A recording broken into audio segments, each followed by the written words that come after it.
What is up? Happy Monday. Start to the week. Welcome to Insurance Agent Training every Monday at 2 o'clock or 2:02 today. Today's big because we get a lot of questions about, hey, I want to be better at building relationships. I want to be better at warming people up. I want to be better at fact finding. I want to be better at having a systematic process that helps me relate to people better. Some people say, hey, I'm young. One kid said, hey, I'm what did he say, like 19 or 20? A couple weeks ago, we had a couple comments on YouTube lately about, hey, I'm 19 years old, and I want to relate, they call them old people. I want to relate to old people. How do you do that? I was 19 once, and I did it the way that I'm going to teach you today. That was one thing that I did better than anyone else in my office, was warming people up, building relationships. I think it's huge. I really do believe it is the number one most important part of making the sale. If you're not following me on Instagram, I hope you do, because I'm always talking Instagram. I'm following people back, Cody Askins, and I'm also messaging people and sending videos back and forth to people on Instagram all the time. So hopefully, if you have an Instagram, if you don't, you need one, go follow me. So back to relationships. Relationships are key to the sale. I really believe that the warm-up portion, we always talk about, hey, we've got a 4-step appointment process, right? Of, hey, I don't know what I'm doing, right? I want to open up the sale, to I want to actually shut a deal down and close, right? And then warm up and then move into referrals. We talk about a 4-step process all the time. Step number 1 is warm up, right? In any sales cycle, you have to warm someone up. There's ways to get to know them, right? There's things to ask. There's several different methods that you can use to be better at building relationships, because I'm a firm believer that the only reason I was truly super successful at 19 years old when I first got in the insurance business is because I put a lot of emphasis on when I go into Miss Betty's home and I sit down, right? She needs to know that she can like me, she can trust me, I'm going to do right by her, I'm mature, I care about her, and she's got to be able to feel that across the table, right? So the same thing is for you when you're sitting there, Betty's on the other side, you're on this side. They have to know that you care. They have to know that they can trust you with their $50 a month, their $100 a month, their life insurance, their Medicare, their $600K for an annuity, whatever, right? They've got to know that you're trustworthy, that, you know what, because we talk about it all the time. Here's the reasons people make decisions, right, is there needs to be the two biggest things, right? There needs to be a relationship. We talk about these two things all the time. The second thing is there needs to be value, right? So if there's a relationship, they like you, they trust you, they would do business with you, that's good. That's a check, right? That helps. And also if they see value in the product, if it makes sense for them to move forward, Thomas, and they see value, then great. That's a double-edged sword, and that's going to get you closer to shutting down a deal. So I'm going to give you a few different words today, right? Anybody ever heard of F.O.R.D? I'm also going to give you another one in a second called form. There's all kinds of ways to remember words to help you get better at warming people up, right? I've always got several questions that are kind of go-tos for me when I'm in an appointment process, right? When I'm in a sales process. Like, the question I always ask when I go from warm-up to fact-finding is, Miss Betty, thank you so much for allowing me in your home. Tell me this. What got you thinking about all this, right? It's an open-ended question. Gets you to transition from warm-up to fact-find, right? And it gets you to move along the cycle. So the big way that you can relate to old people, young people, anybody, is I always use family, occupation. It's a little hard to write. Vertically down. Now I should have put them aside. Yeah. You got it. Is that better? A little light? Let Dylan know with a thumbs up if you can see this all right. Recreation, right? And desires. Family, occupation, recreation, desires. That's one way to do it, right? That's one of the words I thought about that I used quite a bit when I first started the insurance business is, okay, get to know their family, right? You have any kids? How long have you lived around here? Do you have any kids, grandkids? How old are they? Do they play sports? What do? Do you hang out with them? Are they local, right? Get to know their family, right? Occupation. What did you do for work? What do you currently do for work? Are you retired? Do you do anything on the side? Do you do, right? Recreation. What do you do for fun? Do you play golf? Do you farm? Do you have a bunch of cows? Like, what do you do for fun? Do you go to the senior center and play bingo? Bingo, there's some referrals and a chance to get in and talk to the rest of the people that play bingo, right? Desires. What are you wanting to accomplish? Like, what are your goals? Are you wanting to leave a legacy for your kids? Are you wanting to make sure that your final expenses are taken care of? Are you wanting to make sure that what are your goals? What do you want to accomplish? If your life were to end tomorrow, what are some things that you wish you would have done? What kind of desires are we talking about? Also, same thing, family. These are the exact same, right? Occupation, recreation, and then message. So there's some agents that'll say, you know what, I'll start with family, kind of get to know them, ask them questions about their family. Then I'll move into occupation, get to know their career, their occupation, their job. Recreation, what they like to do for fun. And then immediately move into the message of, hey, here's why I'm here today, right? There's some agents that'll even use a presentation book between the warm-up and the fact find. But the biggest way to relate and actually earn someone's trust is by asking questions and listening. Most salespeople have the gift of gab, Tony, right? And they end up talking way too much. They end up talking themselves out of a sale. No one wants you to come to their house and puke on them, right? We talked about don't puke on prospects last week. There's no reason to word vomit on people. The gift of gab is actually a curse when it comes to sales. And if you end up spending some time with them, asking good questions and getting them to talk, number one, you'll seem like a genuine individual that actually cares about them, and hopefully you do. And they'll end up telling you why they want to buy, what you need to do to sell them, what they're looking for, what the concerns that they have, etc. All the things that you need to get to know them for to help you make the sale should come out in the first couple steps of the appointment process. I don't move into the third step until I feel like I've got a good relationship, right? Until I feel like that I've got all of my questions answered, right? Or that I know enough to present an option to them that makes sense, right? That they're going to end up choosing. And so that's why when it comes to warming up, there's all kinds of words you can use. I don't need to use words anymore. I've got questions that just come off the hip that I've used for a decade that work, right? When it comes to warming someone up, getting to know them. But if you're new, if you're struggling to relate to a senior, Betty that's 72, maybe try one of these, right? Family, occupation, recreation, and then move into your message and start to ask some questions. That's the biggest way.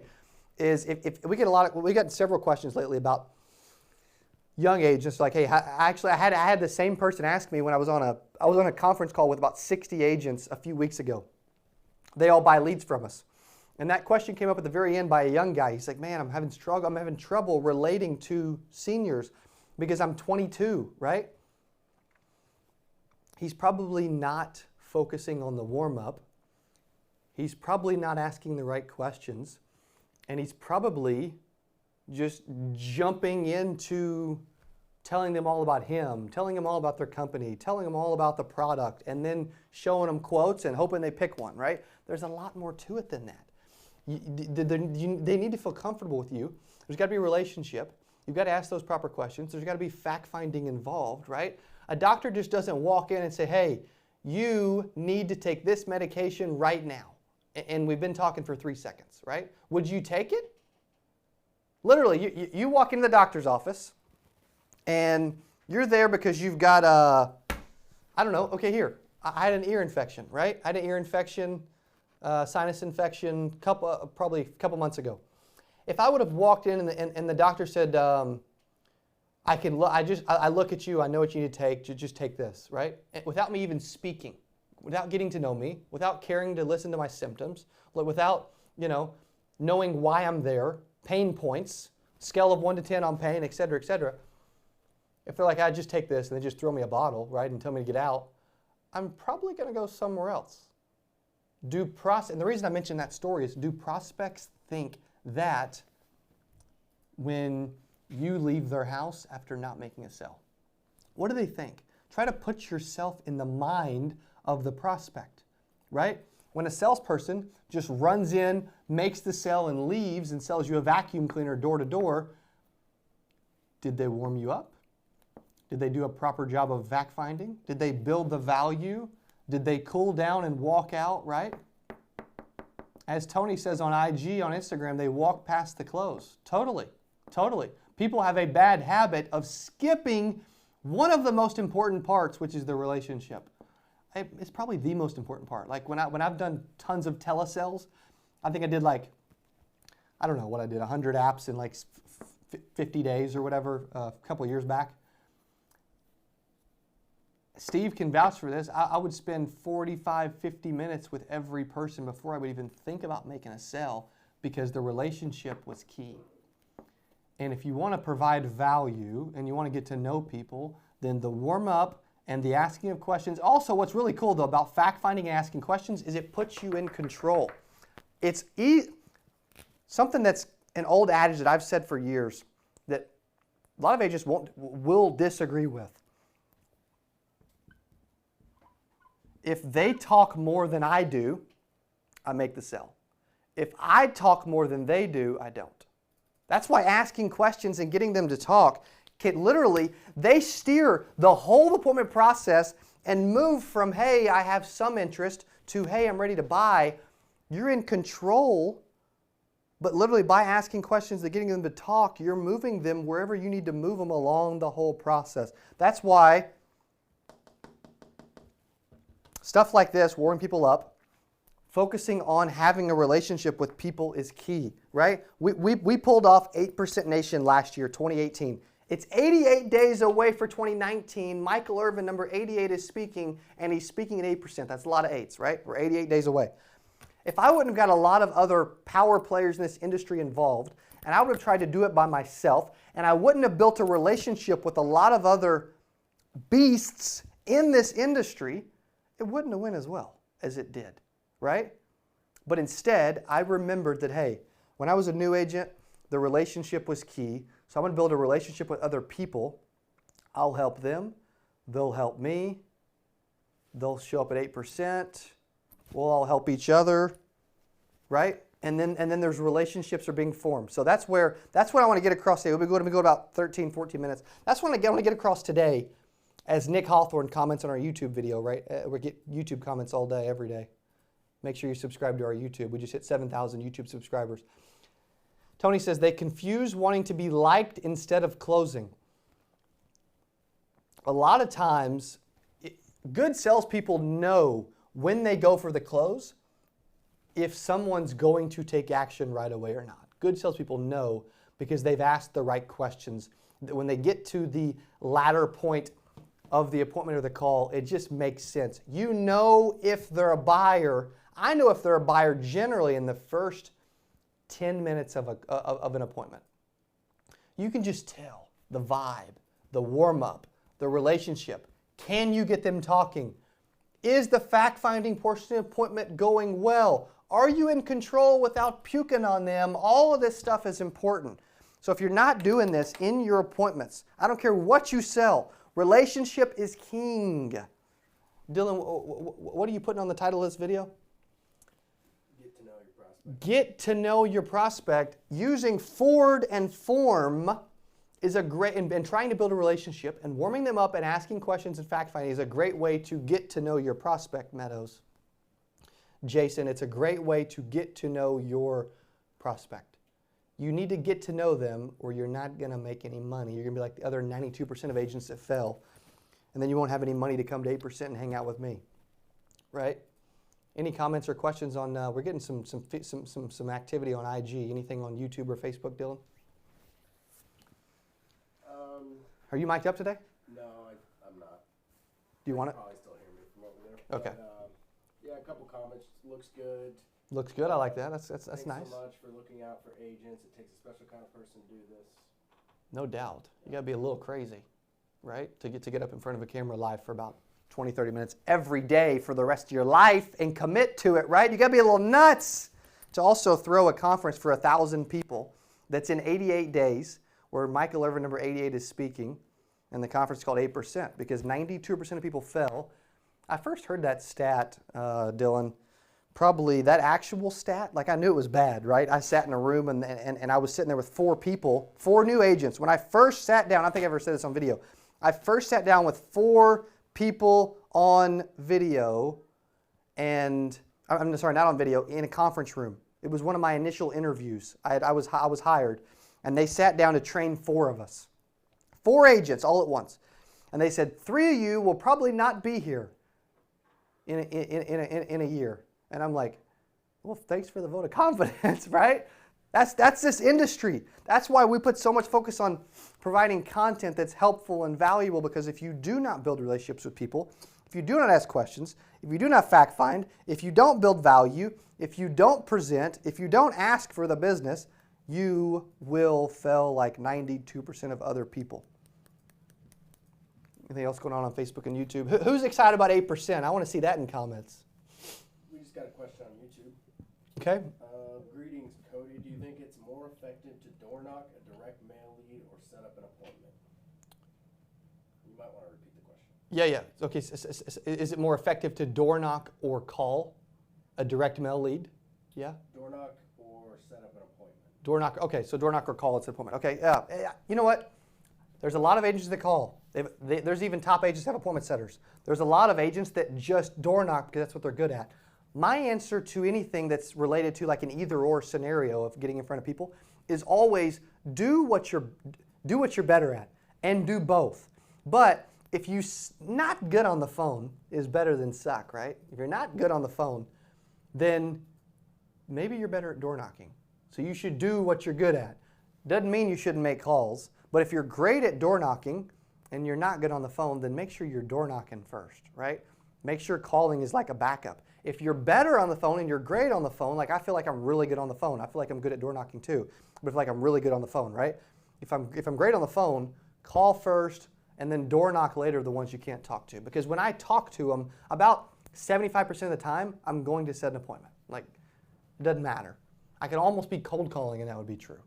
Just because I'm really good on the phone. So I think every scenario is different. Every agent's different. I mean, if I had to like give a general recommendation, I would actually say that I really like door knocking direct mail leads. If you're really good on the phone or if you have an appointment setter, then call and be efficient. But door knocking is actually strong. It's actually, door knocking in this industry is underrated. Every time I've door knocked, I've made sales. Most people are scared of door knocking though, so they just don't. So, good question. I'm getting some thumbs up on IG. You guys like that? Anything else, D? Nope. We're almost 20 minutes in. We do insurance agent training every Monday to hang out with you. I also have something special I'm going to mention on today's show. You may not hear me mention it the rest of the week, so pay attention to what I'm about to say. This week only, I want to know if you'll let me build your website. We kind of have a lot of stuff going on here. We're kind of great at marketing. I want to know, I want to set up a free consultation to talk about your branding, your marketing, your advertising, and your website, right? I'm an insurance marketing expert and I can help. So what I want you to do is shoot me an email, Cody@CodyAskins.com, Cody@CodyAskins.com, and I want to set up a free consultation with you to talk about your branding, marketing, advertising, and your website. Right? I got some stuff coming soon, but I want to do that for you. Because I'm telling you, if you don't have a website, then you don't exist in 2019, right? Also, I want to hook you up with a VIP ticket to 8% Nation. This week only, we're doing a private deal in honor of Michael Irvin speaking at the event in 88 days out. Also, shoot me an email to Cody@CodyAskins.com. We'll hook you up with a special VIP ticket. Anything else, D?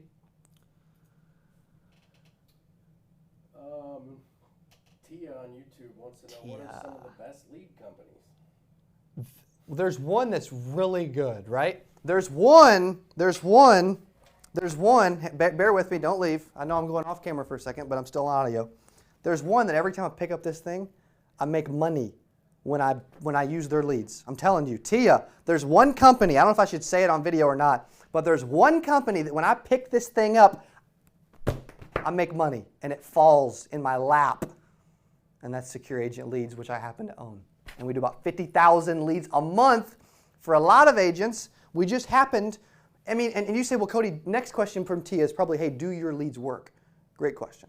Well, if they didn't work, then we probably wouldn't have done $1 million in leads the first 10 weeks of the year. And when you grow a company to a 7, almost 8-figure company in 2 years, they must not suck. Am I right, Dylan?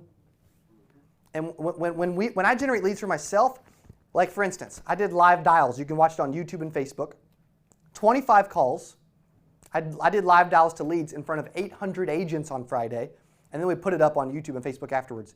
25 calls. 1, 2, 3, 4. You get the point. 25. I spoke to 8 people. Betty, this is Cody, right? And out of those 8, 6 booked appointments. And I didn't even try to get inbound calls, but about 10 to 12% would have probably called me had I asked them to. And that's the thing, kind of things, and they're exclusive. They come in real time. They're super fast. Like, you'll probably get leads too fast and complain about it, right? Those are the kind of things that we do at Secure Agent Leads and why we are a freaking powerhouse when it comes to generating leads for agents. So Tia, great question. Hope that helps. 833-40-AGENT. Call my office. Tell them, hey, I want the Monday special for leads from Cody. 833-40-AGENT, 833-402-4368, 833-40-AGENT. I want the, hey, I'm a phone phenom, and I want the Cody special on leads today at Secure Agent Leads. Call the office. I promise you they'll hook you up with a deal. I guarantee it. Anything else? Good question, Tia. I like that. Cool. All right, hey, I love doing this. I love jacking you up and starting off the week fresh by focusing on helping you succeed. I also want to hang out with you at 8% Nation. I'm going to retreat this weekend to spend some time with a half a dozen agents, and I'm talking about exclusive, intimate, for 4 days, focused on growing their brand. If you ever get a chance to spend some time with people that have done it and you can learn some nuggets from them, I'm telling you, do it. Also, if you would like to talk to me about websites, advertising, branding, blowing up your brand, right? Landing pages, anything that you feel like I can help with, I'll do a free marketing consultation with you, but you have to send me an email to cody@codyaskins.com. Same thing for tickets, VIP tickets. This week only, we're doing something stupid special in honor of number 88 speaking in 88 days, right? Thanks for watching Insurance Agent Training. Have an awesome week. Have a killer Monday. We'll see you tomorrow for Phone Phenom at 5 o'clock. Appreciate you guys. Send me an email.